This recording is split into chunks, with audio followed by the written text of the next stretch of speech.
What is up, YouTube? It is Jersey Flex. We are back here with another awesome, fantastic video. Go down, hit that subscribe button if you're new to this channel. If you're a returning subscriber, thanks for being faithful to my channel.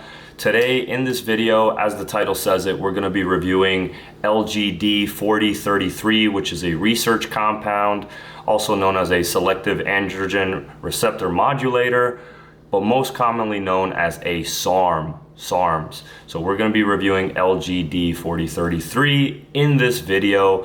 We're going to start off this video by kind of giving all the clinical research, all the real meat information, the data, the research done on rats and all that kind of stuff. We're going to give that information first. Then I'm going to give you guys my own personal review. So we're going to get started right into this video.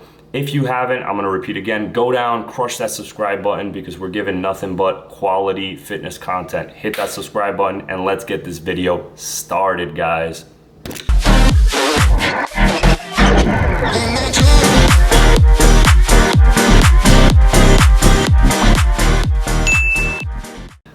Let me start off this video, this review, just by stating that I am not your doctor. In no way, shape, or form am I a clinical practitioner. I'm a certified personal trainer. I have a lot of knowledge about fitness. I'm gonna bloop up either here or here, whichever side of the screen, a little video of me to show you that I'm in very great shape. I know what I'm doing when it comes to nutrition, working out, and all that stuff.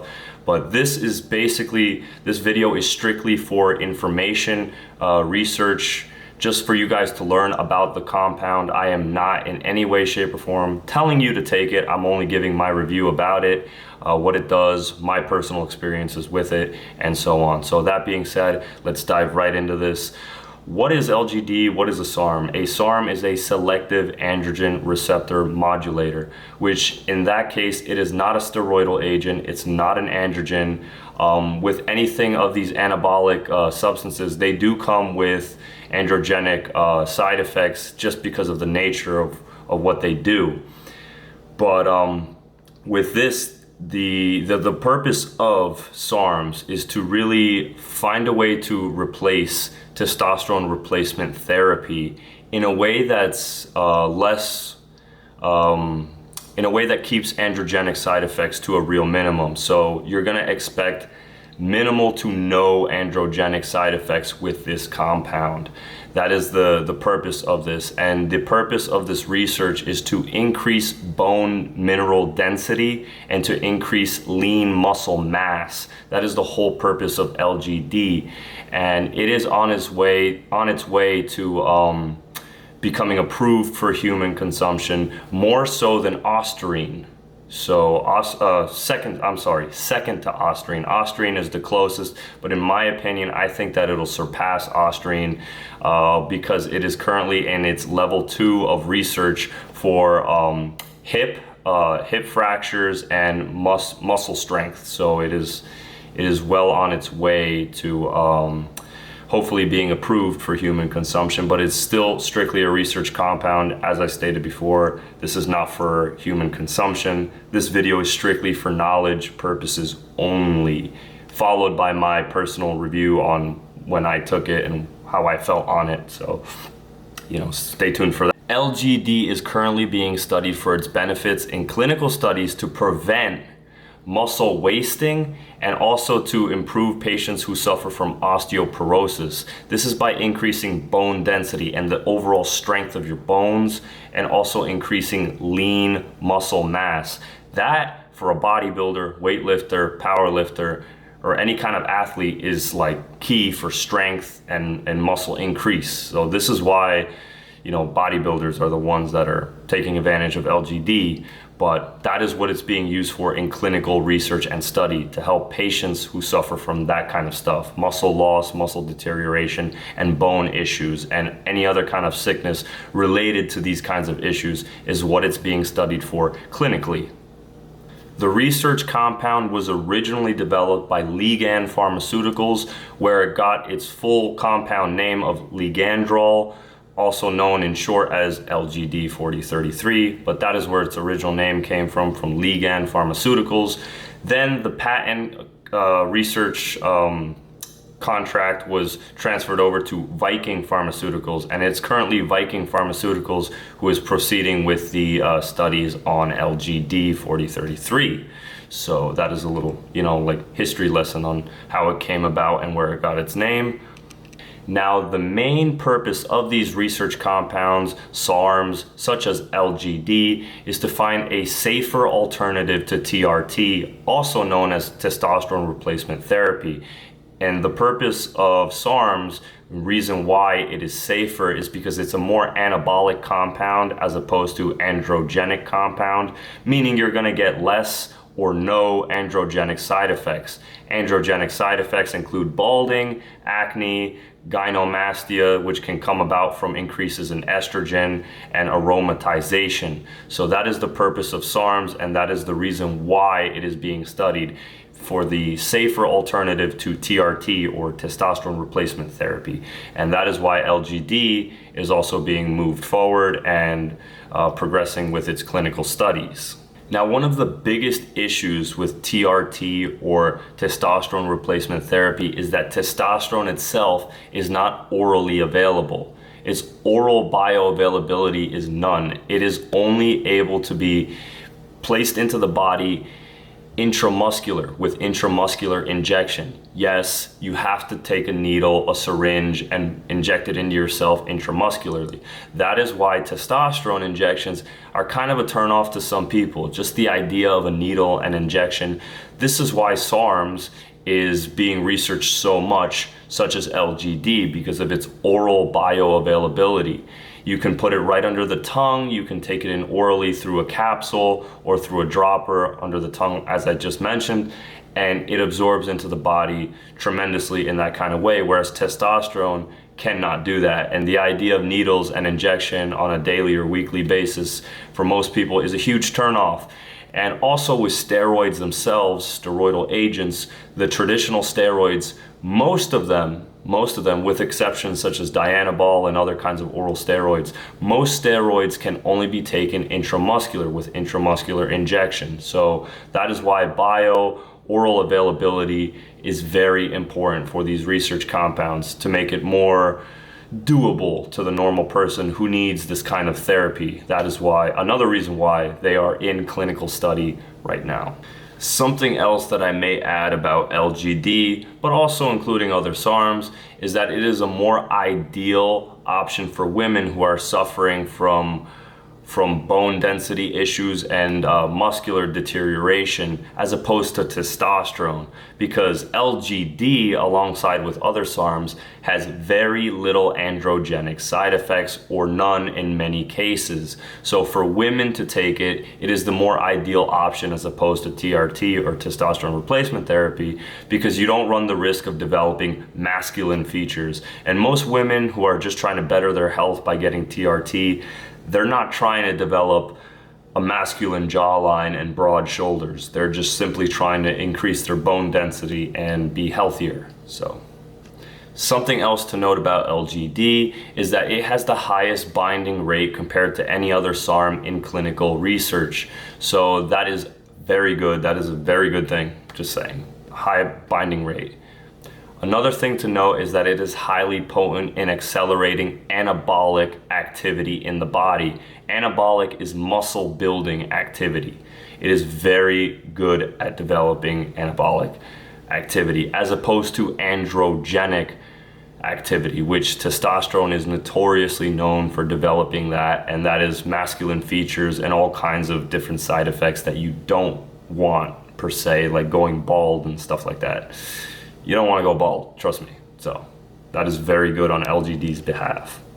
After binding to the androgen receptor, LGD is known for increasing lean muscle mass and increasing bone density and slowing down bone deterioration. So that is why it is very important. And as I mentioned earlier, LGD is the closest second to ostarine to making it through clinical studies. And in research studies on rodents, it showed a 500-to-1 anabolic to androgenic ratio, which is better than any other SARM out there in research today. Now, in any and all research done on rodents. These rodents, 10 to 12 days prior to beginning testing, they were castrated. So that way, any natural form of testosterone in their bodies would be diminished to nothing, and they would have an increased amount of bone damage and muscle loss. So when LGD was added to the supplementation to these rodents, over the course of weeks in the studies, it has proven to increase bone mineral density and muscle mass inside these rodents. Now, this is the part that you guys are most curious about. When it moved on to clinical studies in humans, it was mainly tested for safeness and effectiveness. It encourages a great safety profile, which is very good for SARMs, so that way you can expect minimal risk when taking this. And again, keep in mind, I am not your doctor, clinical practitioner. I'm not in any way, shape, or form telling you to partake in the use of SARMs. This video is strictly for educational purposes only, and to give my own review on what it did for me. Now, in this research clinical study, humans were given anywhere between 0.2 milligrams up to 22 milligrams daily. That was in research. And in research, it also showed that every single person that was undergoing the clinical study, they came out safe from taking any number of those doses. So, but again, like I said, I am not telling you to take it. I'm only telling you what the research says for your own education. Now, like I mentioned in the beginning of this video, any and all types of compounds, such as with heavy anabolic results, it's kind of unavoidable that you're not going to have any kind of androgenic side effect or testosterone suppression. But there is good news. There was minimal testosterone suppression and effects on cholesterol and lipid panels in these studies. It was still affected, but it was to a real minimum compared to more toxic compounds such as dianabol or, any kind of other real androgenic steroids or testosterone itself. So that is good news. But like I said, those kinds of things are unavoidable with an anabolic compound such as LGD or SARMs in general for that matter. So, that's basically that basically wraps up the review and educational part of this video. And now I want to cover with you guys what I went through myself when I personally took LGD 4033 SARMs. Wow. When I took LGD 4033, keep in mind, I didn't take it for too long. I don't even know if I should call it a cycle. I took it for not even 2 weeks. It was about a week and 5 days. But these compounds work better when your genetics are better. And to not toot my own horn, I have pretty good genetics. So the soil is fertile over here. When the soil's fertile and you plant seeds, the crops are gonna grow better. So it did work really good for me for the almost 2 weeks I took it. I noticed an almost immediate increase in strength. You just feel stronger, whether it was all mentally or in my head. I definitely felt stronger. I had more powerful lifting sessions. My endurance was just insane. So I definitely would say that LGD does its job as a selective androgen receptor modulator. The increases in lean muscle mass were definitely there. I felt myself getting thicker. I felt myself getting stronger. And these were workouts where I'm typically a guy that does spend 2 hours in the gym, even when I'm not on anything. I always just stay in the gym for a long period of time. But let me tell you, dude, on LGD, I was in the gym for a long ass time. A long time. We're talking 3-4 hours, and it's incredible because normally when you have a pump, the pump will last 40 minutes to an hour and a half at best, hour really, and then after that when you keep working out, you're basically working out with no pump. This was different. For the 2 to 3 hours that I was in the gym, I had a pump the entire time. My pump just didn't go away. That's basically what I could say about LGD. And the increases in strength were just insane. I went from doing incline pressing with 3 plates on each side almost immediately by the end of the week, I was doing 4 plates on each side with a 25. So as you guys could see, that was a substantial amount of strength increase. I went from 3 plates on each side to 4 plates and a 25 on each side on my incline chest press in a week. Okay, so that's pretty insane. I definitely have to give a thumbs up to LGD for strength increase. Muscle size definitely went up. I can't really tell if it made me lose body fat, only because I was taking GW, cardarine, at the same time. But we are gonna discuss GW and cardarine at a different time. I'm basically trying to do a whole SARM series where I discuss each and every SARM basically on a scientific standpoint, so you guys know what they do scientifically, give a little bit of information about what they did clinically, and also express what happened on my behalf review wise, like what did I notice it did for me. So that is what we're discussing right now. So I can't really tell you if LGD made me lose body fat, because I did lose body fat at that time, but I was also taking GW, which is cardarine, and I don't know if that interfered with the fat loss that I noticed. So, but overall, strength and muscle increase is a definite yes. So LGD is definitely going to do exactly what it says it's going to do. That is basically where I'm going to leave that. Anyhow, I hope you guys have enjoyed this review. I hope you guys have learned something new about LGD, and I hope that you guys leave this video today feeling a little bit more confident in knowing exactly what LGD is. If you feel like you guys like this video, leave a like, leave a comment, but most importantly, go down and crush that subscribe button, hit the bell so you guys stay tuned for more videos. Help this channel grow, guys. So until next time, I'm Jersey Flex. One love, baby. You're